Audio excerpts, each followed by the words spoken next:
Bien-aimés de Dieu, bonjour, j'espère que vous allez très bien. Donc aujourd'hui, nous allons voir le Nouveau Testament, qui est la Nouvelle Alliance et qui est limité à 27 livres que je vais vous citer dans l'ordre. Donc commençons par les 4 évangiles, évangile de Matthieu, de Marc, de Luc et de Jean, qui signifie bonne nouvelle et qui relate la vie et les enseignements de Jésus-Christ.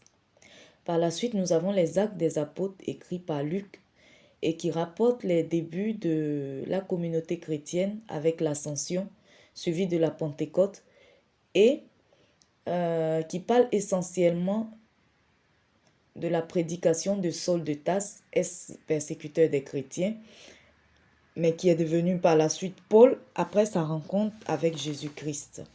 Donc, pour l'histoire de Paul, en fait, il allait à Damas pour persécuter les chrétiens comme c'était de son habitude. Et Jésus lui est apparu sur la route de Damas. Et à la suite de ça, bon, je ne vais pas vous raconter toute l'histoire en détail, vous pourrez la voir dans la Bible, dans les Actes des Apôtres. Donc, à la suite de ça, il est devenu Paul, apôtre de Jésus-Christ. Et après cela, il a écrit 13 épîtres, donc qui sont les épîtres de Paul, qui viennent après les Actes des Apôtres. Donc, ces épîtres sont adressées aux différentes communautés chrétiennes du 1er siècle. Après les épîtres de Paul, nous avons l'épître aux Hébreux, qui a souvent été associée à Paul, mais en fait qui est d'un auteur inconnu. Et les principaux thèmes portent sur la dialectique des deux alliances, c'est-à-dire l'Ancien et le Nouveau Testament, et sur l'espérance du croyant. Donc dans cette épître, le sujet de la foi est beaucoup abordé. Après les épîtres de Paul, nous avons les épîtres universelles, donc appelées épîtres universelles parce que s'adressant à un public plus large que celui des épîtres de Paul, qui s'adressait à des églises locales. Donc nous avons un épître de Jacques, deux épîtres de Pierre, trois épîtres de Jean et un épître de Jude qui composent les épîtres universelles. Et le dernier livre du Nouveau Testament et aussi de la Bible, qui est l'Apocalypse, qui signifie révélation. Donc, c'est un texte qui s'adresse aux 7 églises d'Asie mineure, qui les encourage face aux persécutions et aux pièges de l'idolâtrie. Donc, lorsque nous lisons ce texte, toute église et toute personne de nos jours pourrait savoir dans quelle catégorie elle se situe. Donc, l'Apocalypse décrit aussi les grandes étapes, sinon les épreuves qui doivent précéder le retour de Jésus-Christ. Ce que nous devons retenir du Nouveau Testament, c'est que Jésus-Christ, homme, est venu par cette alliance dans laquelle il s'est donné en sacrifice sur la croix. Il est venu réconcilier Dieu et les hommes afin que quiconque croit en lui ait la vie éternelle.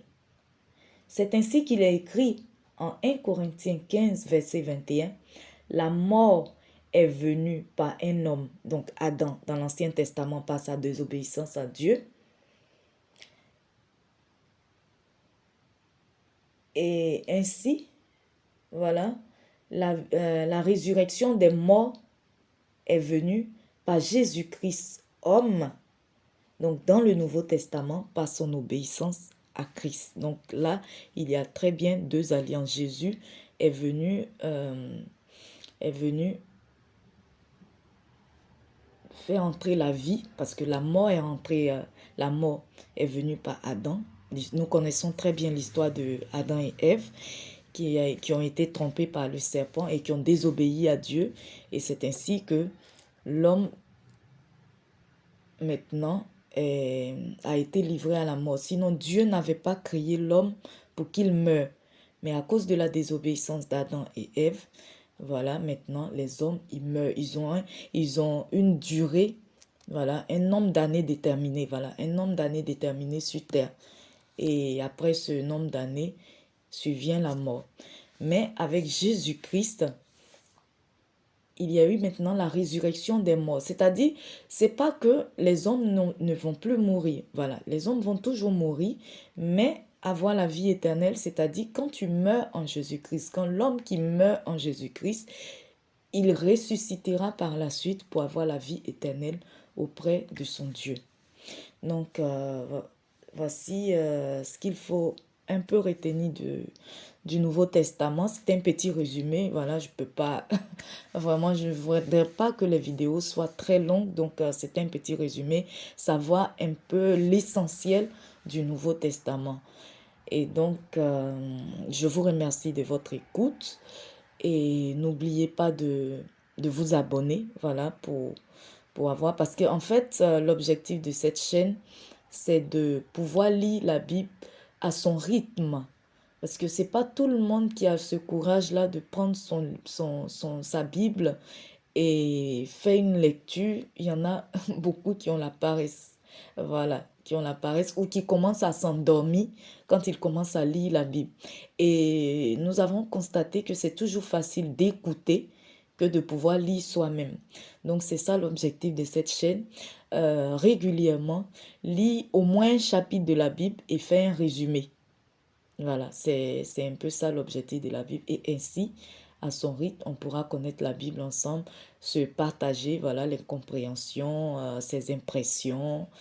Et c'est un peu ça l'objectif.